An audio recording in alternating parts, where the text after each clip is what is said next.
Hola, and welcome back to Voice Memos. On this episode, I'm deep diving what federated social media is. And if that sounds like technical jargon, hold on, don't run away and click off yet, because I did the deep dive so you can get the highlights, and it all ties back into the TikTok ban, which, despite its temporary resolution, is coming back in just a few months. So grab your favorite snack, grab a drink, get hydrated, go on your hot girl walk, and let's talk about the new wave of social media with Blue Sky, Threads, and the different protocols that underlie them. So let's get right into it.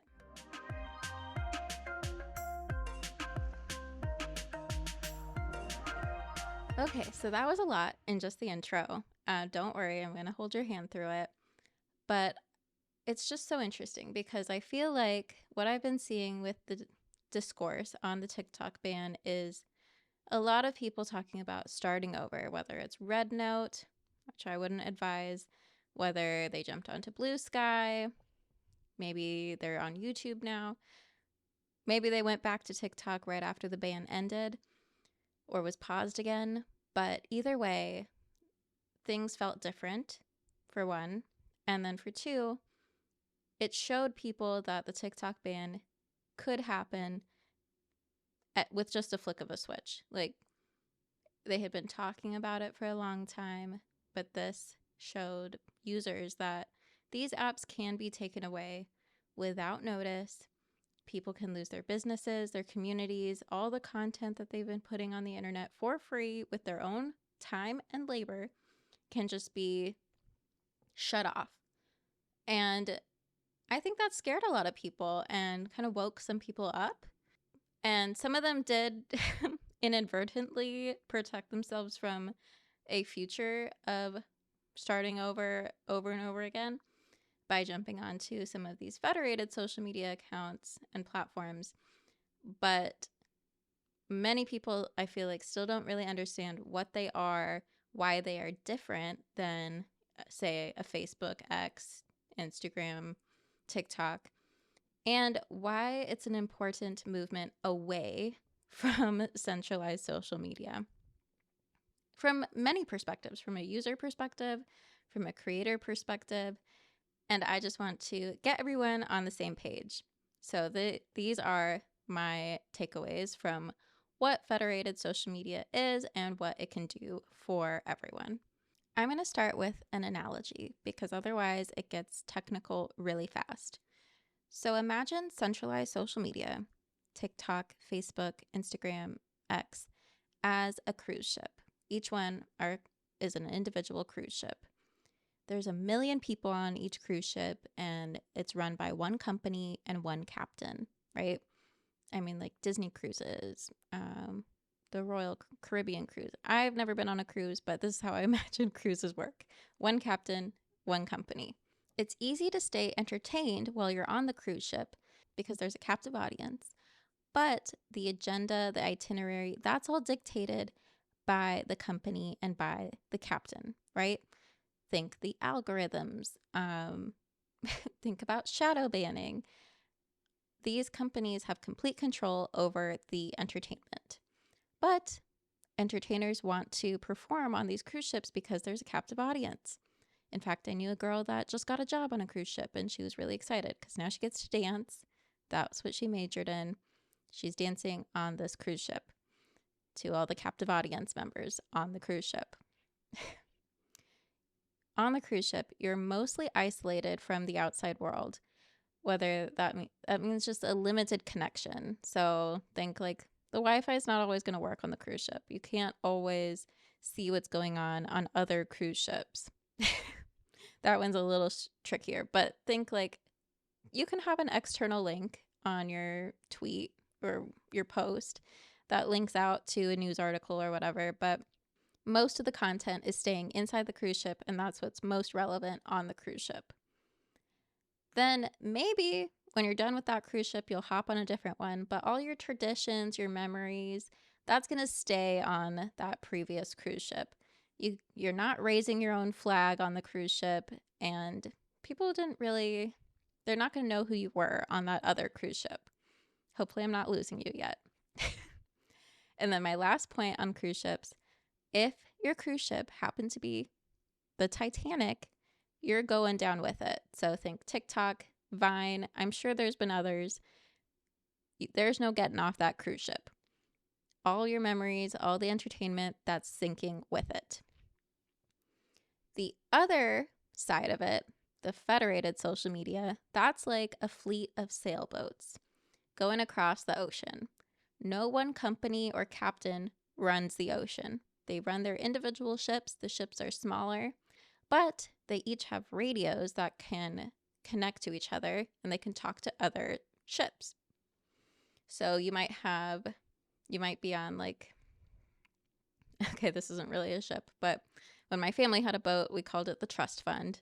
So maybe I'm on the trust fund. I radio over to another ship on the ocean or on the lake, whatever, and we can talk and we can catch up on what's been happening. And there's this openness of communication across the fleet of ships. The next thing about these ships is that if you don't like the rules that the captain has dictated for that ship, you can leave and you can start your own sailboat or ship, and you can raise your own flag on that ship. Any ship you go on, you can raise your flag and your identity and your data goes with you across these different ships. So because people have known you, that you're radioing to all these other ships. So if I am suddenly I'm like, okay, sorry guys, I got to peace out from the trust fund. I'm starting my own sailboat. When I radio back, they're still going to know it's me. And then lastly, if one sailboat goes down, the fleet still keeps going. Like, just because one sailboat or ship sinks doesn't mean that the rest of the fleet has to sink. And in fact, they will happily take any of those stranded passengers aboard their ships, and they'll be able to keep their identity and their data. And so that kind of goes into portability and a little bit more technical domains pointing at your identity if you're on the app protocol.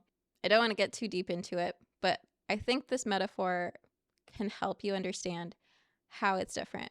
Cruise ship versus sailboat and like tiny ships or tiny boats. So now let's get back to the TikTok ban. And what hurts me the most to think about is like the small businesses that only have an Instagram account, or they only had a TikTok. They don't have a website. When you search them on Google Maps, it links to their Facebook. Like, I am genuinely nervous for these businesses because on the internet, a domain, a website, that's how you stake your place.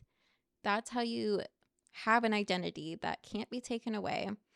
And I mean, if any of these companies went down, which unlikely because they're not Chinese owned, whatever.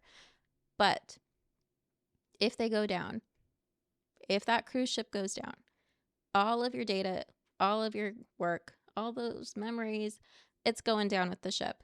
So with the federated social media, what's really exciting about it is that, one, I think it's going to increase the value of blogging, of domain names, because one of the ways the app protocol helps verify identity, and this is related to Blue Sky. Blue Sky runs on the app protocol.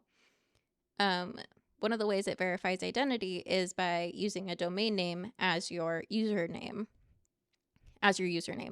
So, for example, at NewYorkTimes.com, that is NewYorkTimes.com on Blue Sky. There's no paying Elon Musk for a verified check. There's no amassing a huge significant amount of followers to get a check on Instagram or on Facebook. All you have to do is purchase a domain name, because that is an underlying system across the internet for identity verification. There's many other things. Email, websites, both use this to verify that. For example, AngelaGeorge.com, my website, anything I post on there is signed by my private key. There's a lot of technical background, but there are records that show that this is authentic, it's meant to be here, and it's posted by the user, like the owner of this website. And the same goes for anything I post on the app protocol and on Blue Sky. Because I'm using my domain name as my username, that's all authenticated, and it shows like that is my presence on the internet. And I recently federated my blog, so now anything that I blog is going to go onto the ActivityPub Fediverse,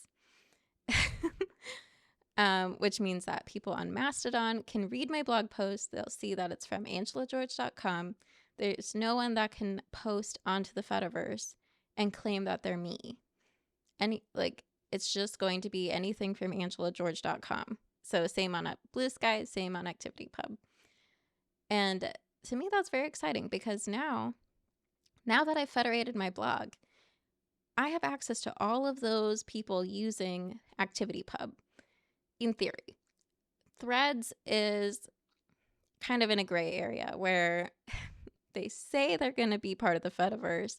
They are running on ActivityPub, but users have to opt in to federate.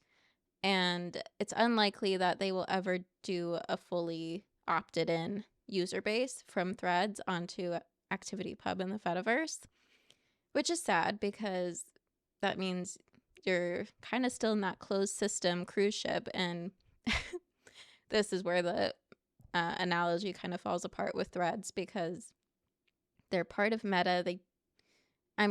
The culture at Meta is to keep all those users. They have like 1 billion plus users on Facebook.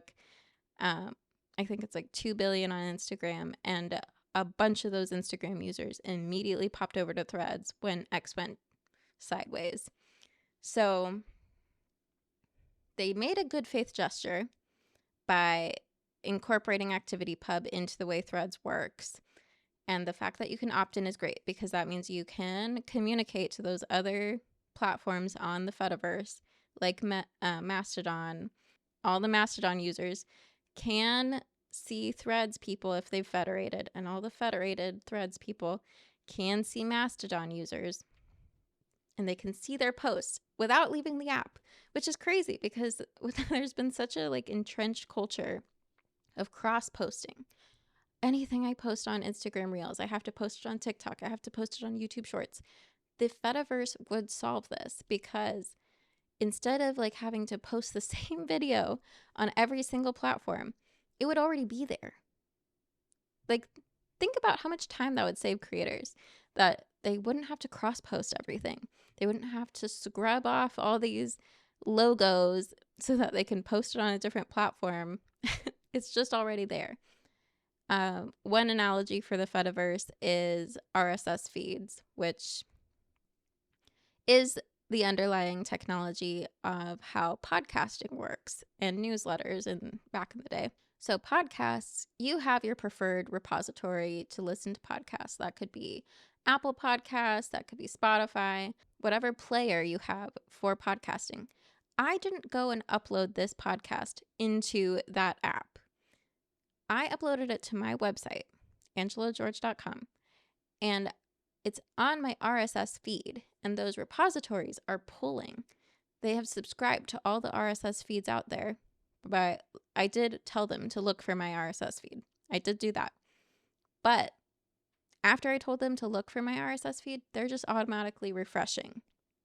And so when you listen, you're actually listening to the file from my website. So that's the same idea with the Fediverse and both of these protocols, ActivityPub and the app protocol. The idea is we don't want to upload our data to an individual company, and we don't want to cross-post to all these different companies, right? We just want to post it one time, and everyone on the internet can see it, and it's public to everyone on the internet. And I think that would just be so amazing. So by federating my blog, everyone on the Fediverse can now see my blog posts. And so that increases searchability. Think about recipe blogs. Think about how much content is just reused and repurposed into a different format because it wasn't built on Instagram or on TikTok or on X. we're constantly recycling and reformatting the same things because it's not being just pulled in. And the Fediverse can really solve this. So I think that's really exciting, especially as somebody who feels like I've just been blogging into the void. Like, that's my tagline on my website. If I shout into the void, who knows who's listening? And I, not original probably, came up with it years ago, but I've left it there because it still feels somewhat true. I post these really well researched creative blog posts, and I do it out of sheer love for the process. I don't care that I don't have a million followers. That's fine. I love blogging for the sake of blogging. But now that I've joined the Fediverse, that means that somebody on Mastodon can see my blog post, comment on it, like it, share it, without ever leaving their Mastodon instance and without ever Googling angelageorge.com. It could just have come into their feed from whatever tags I put on that blog post.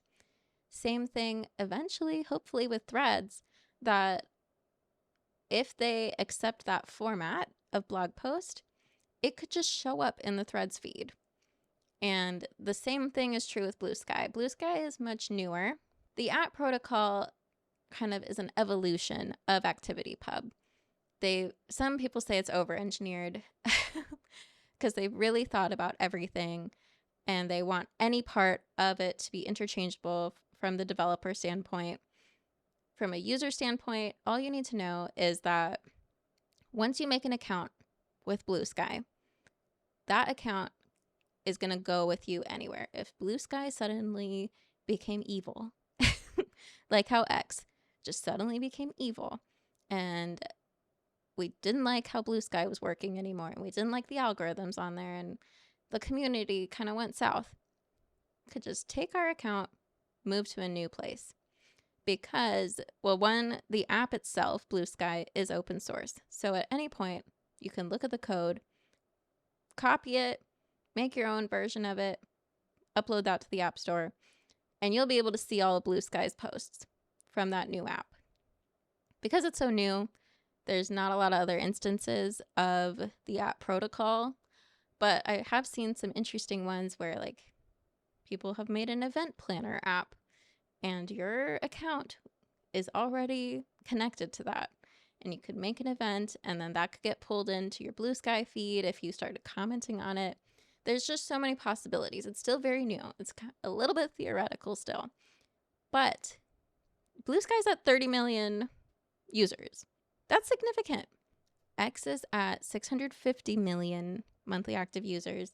Threads is at 275 million monthly active users. And Mastodon has over 10 million registered users, 1.5 million active users per month. The idea is Twitter was huge. When it became X, things went south. Companies saw an opportunity to create a new type of internet. Threads could have stayed as a closed, cruise ship, centralized social media, but it decided to include the option to federate through the ActivityPub protocol, the same one that Mastodon runs on. So that's a huge chunk of users now on the Fediverse. Blue Sky also saw an opportunity to get people away from that cruise ship centralized social media and create another federated social media protocol, the app protocol. That is also steadily growing. Any person that joins Blue Sky is now part of the Fediverse. And there's even people working on a way for both the Fediverses to communicate to each other so that it doesn't matter if you're on ActivityPub or the app protocol. You'd be able to see both of them. And that's really cool. I don't know much about it, but... And the thing is, we're very early on with these protocols, so we don't know which one's going to win out. The ActivityPub protocol is a little older. It's a little more well-known and a little simpler to deploy from what I've seen. And the app protocol has some learning curve to it. It's newer, but it solved a lot of issues with ActivityPub. So 2 protocols, we don't know which way they're going, but they both are trying to accomplish the same thing, which is social media federation. And I'm rolling up my sleeves because This is the part where you need to do something. If your only social media is centralized social media, if you're a creator who's only using centralized social media, you're putting yourself at risk of losing everything. And it's scary because with the TikTok ban we saw, with a flick of the switch, they just shut down TikTok. All your work, your community was gone. On Blue Sky, I saw a lot of people from Book Talk jump over to Book Sky. And I don't think they totally understood what they were jumping into, but they are inadvertently protecting themselves from losing everything again. And they very quickly found their bookish community, rebuilding, and I mean, Book Talk had huge momentum. It actually changed the publishing industry. It would sell out books instantly. It created movies from the popularity of books on Book Talk. There's huge power in these communities that are stuck on these centralized platforms. But if we can get people to move to federated social media, we just don't risk, we lower the risk because you can still create the same content. Right now, the app protocol, they're working on deploying a TikTok type video platform. And it's still in the early stages of development. But the idea is you would be able to share your videos just like you do on TikTok, except now it's going out to the Fediverse. And you're not at the mercy of these huge corporations, these eccentric billionaires. And I have a problem with that term, but that's what they've been calling them. We don't have to give all the power to these billionaires just because they created an app 10, 15 years ago. That doesn't make any sense. The rest of the internet is open and it's built on open protocols.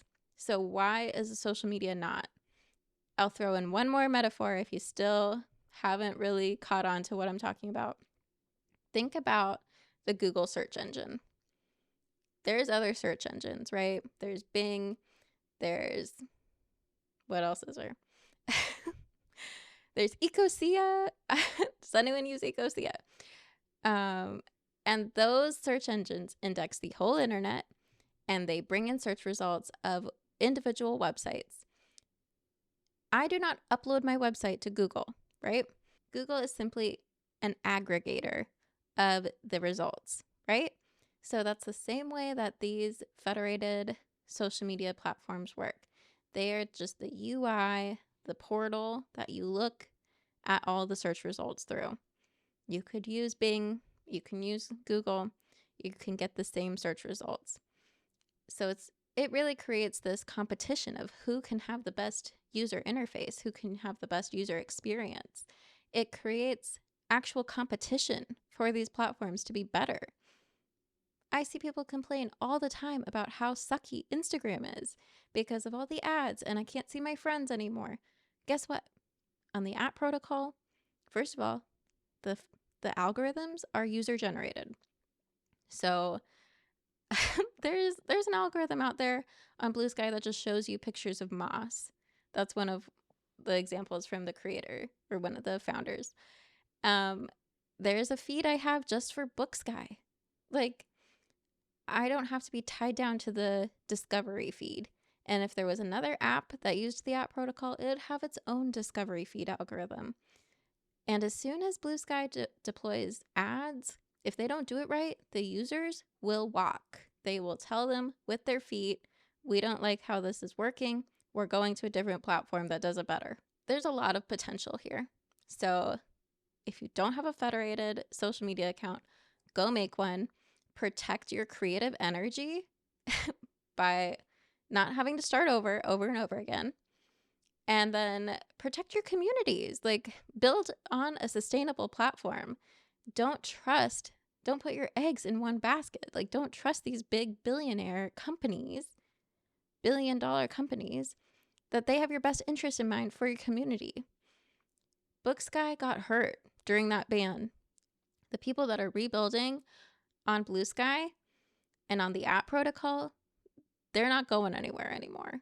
They have no risk from the TikTok ban, from Instagram, and it's just a more sustainable way to do the internet, an open way. It gives power back to the people, back to the users, We're in control of our data. There's just so many positives for how this could work. And the only reason we haven't done it before is because we've just been complacent. We've been hopping from Tumblr to MySpace to Facebook to Instagram. It was never as big as it is now and as important as it is now. So do your research. If this didn't make sense, I'm going to link my blog post, which has even more links to other explanations of what Fediverse is. I hope you join me on the app protocol or on ActivityPub with whatever platform makes sense to you. But the idea is we want to keep the internet open and we want to keep it decentralized. So that's all for this one. I'll catch you in the next one. Bye.